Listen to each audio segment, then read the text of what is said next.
اوپر کا بٹن کھلا ہوا تھا، چہرہ پرسکون تھا مگر آنکھوں میں ایک آگ تھی۔ وہ دروازہ بند کر کے میرے قریب آیا، میں تھوڑا پیچھے ہٹی، دل کی دھڑکن میرے کانوں میں گونج رہی تھی۔ آصف نے میرا ہاتھ پکڑا اور مجھے اپنے قریب کھینچا، اس کی سانس میرے چہرے پر پڑ رہی تھی۔ ہاتھ سے میرا دوپٹہ اتارا اور فرش پر گرا دیا۔ میری گردن، کندھے، سب کچھ اس کے سامنے تھا۔ میری سانس تیز ہو گئی۔ آصف نے میری گردن پر ہاتھ پھیرا اور کہا، تم بہت خوبصورت ہو، آج سے تم صرف میری ہو۔ میں نے شرم سے آنکھیں بند کر لیں۔ آصف نے میرا جوڑا کھولنا شروع کیا۔ ہر بٹن کھولتے ہوئے اس کی سانس تیز ہوتی جا رہی تھی۔ میری آنکھیں بند تھیں مگر جسم کانپ رہا تھا۔ جب جوڑا مکمل کھلا تو آصف نے مجھے دیکھ کر کہا، اللہ، تم تو خواب جیسی ہو۔ میں نے شرما کر اس کی طرف دیکھا۔ وہ میرے اوپر جھکتا گیا اور اپنے ہونٹوں کو میرے ہونٹوں کے اوپر رکھ دیا اور میرے جسم کو اپنے جسم کے ساتھ ایسے چپکا لیا جیسے برسوں کی پیاس ہو، اور میرے پورے وجود پر اپنے ہونٹوں کے نشان چھوڑنے لگا۔ میں نے آہ بھری۔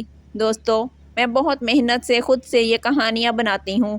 اگر آپ کو میری کہانیاں اچھی لگتی ہیں تو پلیز چینل کو سبسکرائب کر دیا کریں۔ آپ کی سپورٹ سے مجھ میں ایسی نئی مزید ویڈیوز لانے کا حوصلہ پیدا ہوتا ہے۔ شام کے 5 بج رہے تھے۔ میں دکان سے گھر کی طرف جا رہی تھی۔ میرے ہاتھ میں پلاسٹک کا تھیلا تھا جس میں ماں کے لیے دوائی اور بھائی کے لیے چند بسکٹ تھے۔ آسمان پر بادل چھائے ہوئے تھے اور ہوا میں نمی تھی۔ گلی کے موڑ پر پہنچتے ہی میں نے دیکھا، گھر کے باہر ایک نئی چمکدار سیاہ گاڑی کھڑی ہے۔ دل میں ایک بے چینی سی اٹھی اور میرے قدم تیز ہو گئے۔ جب میں گھر پہنچی تو دروازہ کھلا ہی تھا اور اندر سے اماں کے رونے کی آواز سنائی دے رہی تھی۔ تھیلا میرے ہاتھ سے گر گیا اور میں دوڑ کر اندر گئی۔ صحن میں اماں زمین پر بیٹھی رو رہی تھی، ہاتھ جوڑے ہوئے تھے، سر جھکائے ہوئے تھی۔ اماں کے سامنے ایک لمبا آدمی سیاہ شرٹ اور سیاہ پتلون پہنے ہوئے بالکل سیدھا کھڑا تھا۔ اس کی آنکھوں میں اتنا غصہ تھا کہ جیسے ابھی آنکھ بھڑک اٹھے گی۔ اس کے پیچھے اس کے 2 آدمی کھڑے تھے۔ میں یہ سب دیکھ کر چیخ اٹھی۔ میں نے پوچھا، اماں، اماں، یہ سب کیا ہے؟ اماں نے سر اٹھایا تو ان کی آنکھیں سرخ تھیں اور چہرہ بھی بھیگا ہوا تھا۔ بیٹی، احمد کو پکڑنے کے لیے آئے ہیں۔ یہ سن کر میرا دل دھک سے رہ گیا۔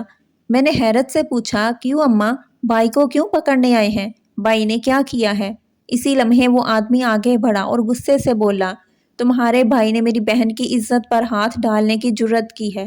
ایک لمحے کے لیے میری سانس رک گئی اور میں بھی غصے سے بولی، نہیں، احمد ایسا نہیں کر سکتا، وہ میرا بھائی ہے، میں اس کو جانتی ہوں، وہ ایسا نہیں ہے۔ آصف نے پھر غصے سے کہا، میری بہن نے سب بتایا ہے مجھے، تمہارا بھائی میری بہن کے ساتھ بدتمیزی کرتا ہے، اسے ہراساں کرتا ہے، اور تم لوگ یہاں مزے سے بیٹھے ہو جیسے کچھ ہوا ہی نہیں۔ اماں بھی روتے ہوئے بولی، صاحب، ہمارا بیٹا ایسا نہیں ہے، وہ تو صبح سے گھر ہی نہیں آیا، آپ کو شاید کوئی غلط فہمی ہوئی ہے۔ آصف اماں کی بات کاٹتے ہوئے بولا، غلط فہمی؟ کیا میری بہن جھوٹ بول رہی ہے؟ تم غریب لوگ ہمیشہ یہی کہتے ہو۔ اس نے ایک نظر میری طرف اٹھا کر دیکھا اور میں نے بھی نم آنکھوں کے ساتھ سر اٹھا کر کہا، اگر احمد نے کچھ کیا ہے تو اسے سزا دو مگر ہم پر الزام مت لگاؤ۔ آصف کے چہرے پر ایک عجیب سی مسکراہٹ آئی اور پھر غصے سے بولا، ٹھیک ہے، تمہارا بھائی تو بھاگ گیا ہے، پولیس اسے پکڑ ہی لے گی، مگر اس سے پہلے تمہیں میرے ساتھ چلنا ہوگا۔ میں حیران ہوئی اور تھوڑا پیچھے ہٹ گئی۔ میں کیوں جاؤں؟ آصف نے کہا، کیونکہ تم اس کی بہن ہو اور تم اس کی سب سے قیمتی چیز ہو۔ جب تک تمہارا بھائی نہیں پکڑا جاتا تم میرے پاس رہو گی۔ میں اپنی بہن کی عزت کا بدلہ تم سے لوں گا۔ اماں، جی نہیں، میری بیٹی کو مت لے جاؤ، اللہ کے واسطے وہ معصوم ہے۔ میں نے اماں سے کہا، اماں مت ہاتھ پھیلائیں، مت روئیں، میں چلی جاؤں گی، مگر آپ احمد کو کچھ مت کہنا، وہ بے گناہ ہے۔ آصف نے میرا ہاتھ پکڑا اور غصے سے چل پڑا۔ میں نے اداس نظروں کے ساتھ اماں کی طرف دیکھا۔ اماں زمین پر گر پڑی، روتی رہی اور کہتی رہی، بیٹی مت جاؤ۔ میری آنکھوں سے بھی آنسو بہنے لگے، لیکن میں چپ چاپ اس کے پیچھے چل پڑی۔ اس نے مجھے گاڑی میں بٹھایا اور گاڑی چل پڑی اور اماں کی آواز بھی کہیں پیچھے رہ گئی۔ میں نے کار کی کھڑکی سے باہر دیکھا، شام ڈھل رہی تھی، آسمان سرخ تھا۔ دل میں ایک ہی خیال تھا، یا اللہ، یہ رات کیسے گزرے گی؟ گاڑی حویلی کی طرف جا رہی تھی اور میرا دل جیسے کسی نامعلوم خوف سے دھڑک رہا تھا۔ گاڑی حویلی کے گیٹ سے اندر داخل ہو گئی اور حویلی کا بڑا سا دروازہ بند ہو گیا۔ میں نے گاڑی سے نکل کر پیچھے مڑ کر دیکھا۔ باہر کی دنیا شاید ایک لمحے کے لیے غائب ہو گئی تھی۔ حویلی بہت بڑی تھی، روشنی جگمگا رہی تھی، مگر ان روشنیوں میں گرمی نہیں تھی، سب کچھ ٹھنڈا تھا اور اجنبی سا لگ رہا تھا۔ آصف مجھے بازو سے پکڑتے ہوئے اور گھسیٹتے ہوئے لے کے جا رہا تھا۔ ہم اندر پہنچے تو ایک لڑکی کھڑی تھی، زینب۔ خوبصورت تھی مگر اس کی آنکھوں میں ایک عجیب سی چمک تھی۔ اس نے مجھے اوپر سے نیچے تک گھورا جیسے کچھ جانچ رہی ہو۔ یہ وہی لڑکی ہے؟ زینب نے آصف سے پوچھا۔ آواز میں نفرت تھی۔ آصف نے سر ہلایا اور کہا، ہاں، اور آج سے یہ تمہاری خدمت کرے گی۔ جب تک تمہارا دل نہ بھر جائے تب تک اس کو اپنے پاس رکھنا۔ زینب ہنستے ہوئے میرے قریب آئی تو لڑکی، تمہارا نام کیا ہے؟ میں نے سر جھکائے ہوئے جواب دیا، عائشہ۔ زینب نے ایک لمحے کے لیے رک کر کہا، اچھا نام ہے، مگر یہاں پہ آج کے بعد تمہارا نام نوکرانی ہے، سمجھ آئی؟ میری آنکھوں میں آنسو آ گئے مگر میں چپ رہی۔ زینب نے آگے بڑھ کر مجھے کندھے سے دھکا دیا اور میں پیچھے گر گئی، اور پھر مجھے اپنے کمرے میں آنے کے لیے کہا۔ جب میں اس کے کمرے میں گئی تو اس نے کہا، آج سے تم یہیں میرے کمرے میں رہو گی اور یہیں فرش پر سو گی۔ مجھے اماں کا چہرہ یاد آیا، جیسے وہ چیخ رہی تھی زمین پر گری ہوئی۔ میرے دل میں ایک درد اٹھا لیکن میں چپ رہی۔ زینب کا کمرہ بہت بڑا تھا لیکن مجھے وہ کمرہ ایک قید کی طرح لگ رہا تھا۔ زینب نے پرانی سی چادر میری طرف پھینکی اور کہا، یہ لے لو، اور رات بھر سونا نہیں ہے۔ اگر میں نے رات کو کچھ بھی مانگا تو پھر لا کر دینا ہے، اور اگر تمہیں نیند آ گئی تو میں تمہارا بہت برا حال کروں گی۔ اتنا کہہ کر وہ کمرے سے باہر چلی گئی۔ دروازہ بند کرتے ہوئے اس نے کہا، یاد رکھنا یہ تمہاری سزا کا پہلا دن ہے۔ دروازہ بند ہوا تو میں کمرے میں اکیلی ہی رہ گئی۔ میں فرش پر بیٹھ گئی اور گھٹنے سینے سے لگا لیے۔ میری آنکھوں سے آنسو بہہ رہے تھے مگر آواز نہیں نکل رہی تھی۔ میں یہی سوچ رہی تھی، یا اللہ، احمد کہاں ہے؟ اماں رو رہی ہوں گی، وہ اکیلی کیسے رات گزارے گی؟ میں اپنے خالی ہاتھوں کو دیکھ رہی تھی جو کل تک اماں کے ساتھ کام میں ہاتھ بٹا رہے تھے، اور آج میں فرش پر بے بسی سے پڑی تھی۔ رات گہری ہو رہی تھی، حویلی میں خاموشی تھی۔ میں دیوار کے ساتھ سر لگا کر بیٹھ گئی۔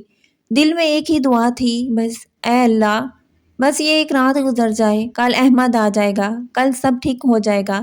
مگر میرا دل جانتا تھا کہ یہ رات اتنی آسانی سے نہیں گزرے گی۔ اچانک دروازہ کھٹکھٹایا گیا۔ میں چونک کر اٹھی، دروازہ کھولا تو آصف کھڑا تھا، ہاتھ میں ایک گلاس پانی لیے۔ وہ اندر آیا اور اس نے دروازہ بند کر دیا۔ میں ذرا پیچھے ہٹ گئی۔ آصف نے گلاس آگے بڑھایا، کہا، پانی پی لو۔ میں نے سر ہلا کر کہا، نہیں۔ آصف نے میری طرف دیکھا۔ اس کی آنکھوں میں غصہ کم تھا لیکن کچھ اور ضرور تھا، شاید شرمندگی۔ اس نے کہا، میں تمہیں تکلیف دینے نہیں آیا، بس یہ دیکھنے آیا ہوں کہ تم ٹھیک ہو۔ میں نے غصے سے کہا کہ میں ٹھیک ہوں، آپ جائیں یہاں سے۔ آصف نے گلاس فرش پر رکھ دیا اور کہتا، تم رو رہی ہو؟ میں نے اپنے آنسو پونچھتے ہوئے کہا، میں روؤں گی نہیں تو اور کیا کروں گی؟ میری اماں اکیلی ہے، میرا بھائی اللہ جانے کہاں ہے۔ آصف تھوڑی دیر کے لیے خاموش ہو گیا، پھر آہستہ سے بولا کہ تمہارا بھائی کل تک سامنے آ جائے گا، پھر تم یہاں سے چلی جانا۔ میں نے کہا، اگر وہ بے گناہ نکلا؟ تو آصف نے نظر جھکا کر کہا، تو میں معافی مانگوں گا، اور اتنا کہہ کر وہ باہر چلا گیا۔ دروازہ پھر سے بند ہو گیا۔ میں نے پانی کا گلاس اٹھایا۔ پانی ٹھنڈا تھا، جس میں سے ایک گھونٹ میں نے پیا، اور میرے دل میں ایک چھوٹی سی امید جاگی کہ شاید یہ آدمی اتنا برا بھی نہیں ہے جتنا مجھے لگ رہا ہے۔ رات گہری ہو گئی۔ میں فرش پر لیٹ گئی، آنکھیں بند کیں، لیکن نیند نہیں آ رہی تھی۔ باہر چاند نکل آیا تھا اور اس کی روشنی کمرے میں آ رہی تھی۔ رات گزر گئی۔ اگلے دن زینب نے کمرے کا دروازہ کھولا اور اندر آئی۔ اس کے بال کھلے تھے، نیند سے تازہ چہرہ، جیسے رات بھر اچھے سے سوئی ہو، اور اس کی آنکھوں میں وہی نفرت تھی۔ اس نے حکم دیتی ہوئی آواز میں کہا، اٹھو، ناشتہ تیار کرو، آج سے تمہارا کام شروع ہے۔ میں اٹھی۔ فرش پر لیٹنے کی وجہ سے میرا جسم اکڑا ہوا تھا، لیکن میں چپ چاپ باورچی خانے کی طرف چلی گئی۔ باورچی خانے میں ایک بوڑھی عورت کام کر رہی تھی۔ وہ حویلی کی پرانی نوکرانی تھی، سب اسے خالہ جان کہتے تھے۔ اس نے مجھے دیکھا تو ایک لمحے کے لیے رک گئی۔ بیٹی، تم یہاں کیوں؟ میں نے سر جھکا کر کہا، بس قسمت مجھے یہاں لے آئی ہے۔ خالہ جان نے ٹھنڈی آہ بھری اور کہا، بیٹی، اللہ تمہیں صبر دے، حویلی یہاں دل ٹوٹتے ہیں مگر آواز نہیں نکلتی۔ میں نے چائے بنائی، نان، انڈے، سب کچھ تیار کیا، لیکن زینب نے ناشتہ دیکھا تو منہ بنا لیا اور بولی، یہ کیا بنایا ہے تم نے؟ چائے میں چینی ذرا بھی نہیں ہے، دوبارہ بنا کر لاؤ۔ میں نے چائے دوبارہ بنائی۔ زینب نے ایک گھونٹ پیا اور کپ فرش پر پھینک دیا اور غصے سے بولی، یہ بھی بہت بری بنائی ہے، چلو تم میرے کپڑے دھو کر لاؤ۔ اور میں نے کپڑے اٹھائے اور دھونے کے لیے چلی گئی۔ وہاں پانی بھرتے ہوئے میرے ہاتھ کانپ رہے تھے۔ زینب کے کپڑوں سے مہنگے پرفیوم کی خوشبو آ رہی تھی۔ میں نے سوچا یہ اچھی خوشبو یہاں رہنے والوں کی زندگی میں ہے، ہمارے پاس تو بس صبر ہی ہے۔ کپڑے دھوتے ہوئے میری آنکھوں سے آنسو گر پڑے اور پانی میں مل گئے۔ میں روتے ہوئے کپڑے دھوتی رہی۔ دوپہر کو آصف صحن میں بیٹھا فون پر بات کر رہا تھا۔ میں چائے لے کر آئی تو آصف نے دیکھا میری آنکھیں سرخ تھیں اور چہرہ سوجا ہوا۔ آصف نے فون بند کیا اور پوچھا تم ٹھیک ہو؟ میں نے سر ہلایا جی ہاں، لیکن اسے تسلی نہیں ہوئی۔ اس نے کہا کہ تم رات روتی رہی ہو؟ میں نے کہا رات کو اماں کی یاد آتی رہی ہے، وہ اکیلی ہوں گی، ان کی طبیعت خراب ہوتی ہے، اگر انہوں نے دوائی نہ لی تو۔ آصف نے کہا تمہارا بھائی ابھی تک نہیں ملا، پولیس تلاش کر رہی ہے۔ میرا دل دھک سے رہ گیا۔ میں نے کہا وہ بے گناہ ہے، وہ کبھی کسی لڑکی کی طرف دیکھتا بھی نہیں۔ آصف نے گہری سانس لی اور کہا کہ میری بہن نے سب دیکھا ہے، وہ جھوٹ نہیں بول سکتی۔ میں نے پہلی بار آصف کی آنکھوں میں دیکھ کر کہا ایک دن آپ کو پتہ چلے گا کہ آپ کی بہن جھوٹ بولا ہے، تب آپ کیا کریں گے؟ آصف کا چہرہ غصے سے لال ہو گیا، لیکن وہ خاموشی سے اٹھ کر چلا گیا۔ شام کو میں زینب کے بال سنوار رہی تھی۔ زینب آئینے میں دیکھتی رہی اور پھر اچانک سے بولی تمہارا بھائی میری طرف دیکھتا تھا، مجھے لگتا تھا وہ مجھے پسند کرتا ہے، مگر جب میں نے اسے روکا تو اس نے غصہ کیا، اس لیے میں نے بھائی کو بتا دیا۔ میرے ہاتھ رک گئے اور کہا میرا بھائی ایسا نہیں ہے، آپ نے خود ہی یہ سب کیا ہے۔ زینب نے پلٹ کر میری طرف دیکھا اور کہا کہ تم غریبوں کو اپنی جگہ یاد دلانی پڑتی ہے۔ میری آنکھوں میں آنسو آ گئے اور میں نے کہا کہ آپ نے ایک ماں کو رلایا ہے، آپ کو شرم نہیں آتی؟ زینب نے ہنستے ہوئے کہا شرم؟ تم جیسے غریب لوگوں کو ہمیں شرم سکھانے کی ضرورت نہیں ہے۔ میں کمرے سے باہر نکل آئی، صحن میں آصف کھڑا تھا، وہ سب سن رہا تھا۔ میں روتی ہوئی اس کے سامنے سے گزر رہی تھی کہ آصف نے مجھے روکا۔ میں نے کہا کیوں، اب کیا سزا باقی ہے؟ آصف نے کہا کہ میں نے سب سن لیا ہے۔ میں نے آنسو پونچھتے ہوئے کہا تو کیا اب بھی آپ کو اپنی بہن کی بات پر یقین ہے؟ آصف ایک لمحہ کے لیے چپ رہا اور پھر بولا میں خود احمد سے بات کروں گا، اگر وہ بے گناہ نکلا تو میں خود تمہیں چھوڑ کر آؤں گا۔ میں نے کہا کہ بس اتنا کر دیں، میری اماں انتظار کر رہی ہیں۔ آصف نے سر ہلایا اور کہا کہ میں کوشش کروں گا۔ میں نے فرش پر بیٹھ کر دعا مانگی یا اللہ بس احمد ٹھیک ہو، اماں ٹھیک ہو، اور اگر یہ آدمی سچ بول رہا ہے تو اسے بھی ہدایت دے۔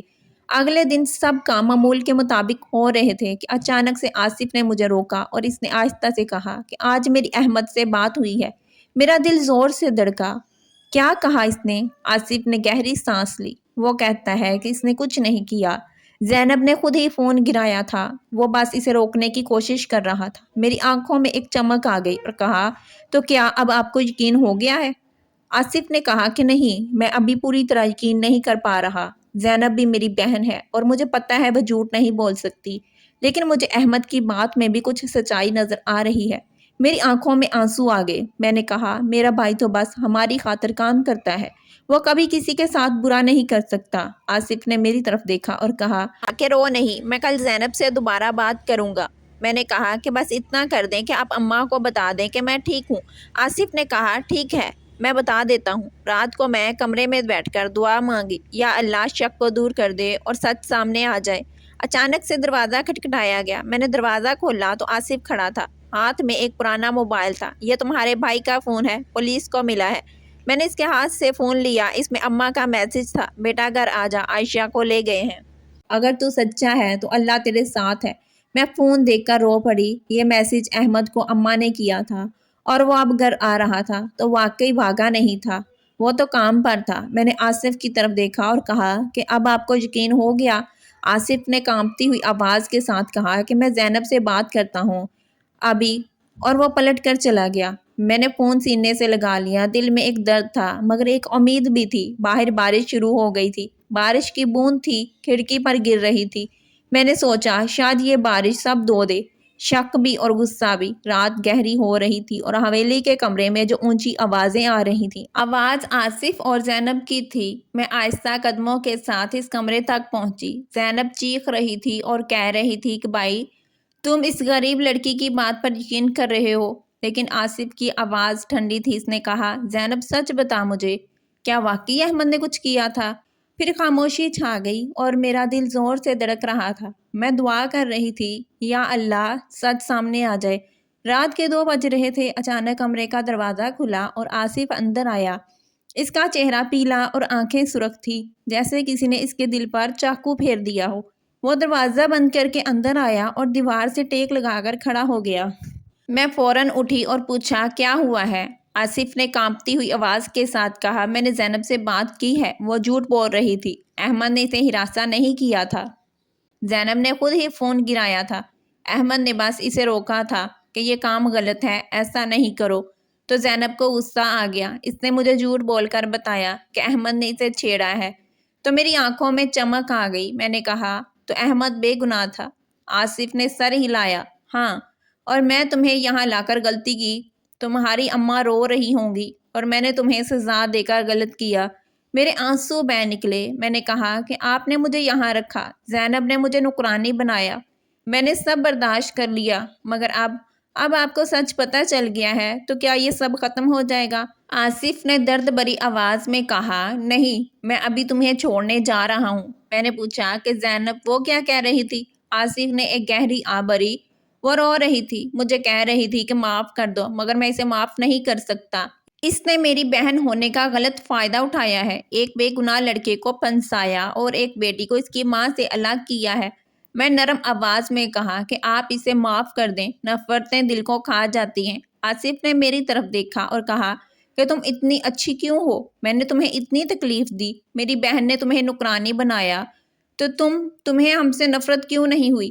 میری آنکھوں میں آنسو آ گئے، لیکن میں نے مسکرا کر کہا کہ نفرت کرنے سے میرا دل بھی ٹوٹ جاتا، اللہ نے مجھے صبر دیا اور دیکھو اب سب ٹھیک ہو گیا۔ آصف کی بھی آنکھیں نم ہو گئیں، وہ پہلی بار میرے سامنے کمزور لگ رہا تھا۔ اس نے کہا میں تم سے معافی مانگتا ہوں۔ میں نے کہا میں نے آپ کو معاف کر دیا، بس اب مجھے گھر چھوڑ آئیں۔ آصف نے گاڑی نکالی اور میں پیچھے بیٹھ گئی۔ رستے میں بارش دوبارہ شروع ہو گئی، میں نے کھڑکی سے باہر دیکھا، یہ بارش جیسے سب دھو رہی ہے۔ گاڑی گھر کے سامنے رکی، میں گاڑی سے اتر کر دروازہ کھٹکھٹایا، اماں نے دروازہ کھولتے ہی مجھے گلے لگا لیا۔ اماں نے روتے ہوئے کہا بیٹی، میری بیٹی۔ میں نے کہا اماں روئیں مت، سب ٹھیک ہے۔ آصف بھی گاڑی سے اترا اور وہ اماں کے سامنے جھک گیا۔ اس نے کہا خالہ جی میں نے بہت بڑی غلطی کی، مجھے معاف کر دیں۔ اماں نے آنسو پونچھتے ہوئے کہا بیٹا اللہ معاف کرنے والا ہے، تم نے میری بیٹی واپس کر دی، بس یہی کافی ہے۔ آصف نے میری طرف دیکھا اور کہا کہ میں کل احمد کو چھڑوا دوں گا۔ اماں نے آصف کا ہاتھ پکڑا اور کہا بارش میں بھیگ رہے ہو بیٹا، اندر آ جاؤ۔ آصف اندر آیا، ہمارا گھر چھوٹا تھا لیکن اس کو اس رات وہ گھر بہت بڑا لگ رہا تھا، محبت سے بھرا ہوا۔ آصف نے کہا کہ عائشہ میں تم سے بات کرنا چاہتا ہوں۔ اماں نے بھی اجازت دے دی، اماں وہاں سے اٹھ کر چلی گئیں تو آصف نے کہا میں کل رات سے سو نہیں رہا، تمہارے چہرے کی یاد آتی ہے، جب تم رو رہی تھی، جب تم نے کہا تھا میں انتظار کر رہی ہوں، مجھے لگتا تھا کہ میں نے تمہاری زندگی برباد کر دی۔ میں نے کہا آپ نے میری زندگی برباد نہیں کی، آپ نے غلطی کی تھی، غلطی تو انسان سے ہو ہی جاتی ہے، آپ نے معافی مانگ لی، یہی کافی ہے۔ آصف نے کہا کہ اگر تم اجازت دو تو میں تمہارے گھر والوں سے تمہارے رشتے کی بات کرنا چاہتا ہوں۔ میرا دل زور سے دھڑکا اور میں خاموش ہو گئی۔ آصف نے میری طرف دیکھ کے کہا کہ میں تمہیں پسند کرتا ہوں، شاید یہ صرف پسند نہیں ہے، اس سے بھی بڑھ کر کچھ اور ہے۔ جب تم میرے گھر میں رو رہی تھی تو مجھے لگا کہ میرا دل بھی رو رہا ہے، اور جب تم نے مجھے معاف کیا تو مجھے لگا کہ میں زندہ ہو گیا ہوں۔ میں نے کہا آپ امیر ہیں، ہمارا گھر بہت چھوٹا ہے، ہمارے پاس کچھ نہیں ہے۔ آصف نے کہا کہ میرے پاس بھی کچھ نہیں تھا جب تم نہیں آئی تھی، تم نے مجھے انسان بنایا ہے، پیسہ تو آ جاتا ہے مگر دل کا سکون وہ تم نے دیا۔ میں نے سر جھکا لیا اور کہا مجھے وقت چاہیے، اماں اور بھائی سے بات کروں گی۔ آصف نے مسکرا کر کہا کہ میں انتظار کروں گا۔ چند مہینے ایسے ہی گزر گئے، وقت نے سب کچھ بدل دیا۔ آصف روز آتا تھا، کبھی اماں کے لیے دوائی لاتا، کبھی احمد کے ساتھ بیٹھ کر بات کرتا اور کبھی مجھے چھت پر چائے پینے کے لیے بلاتا۔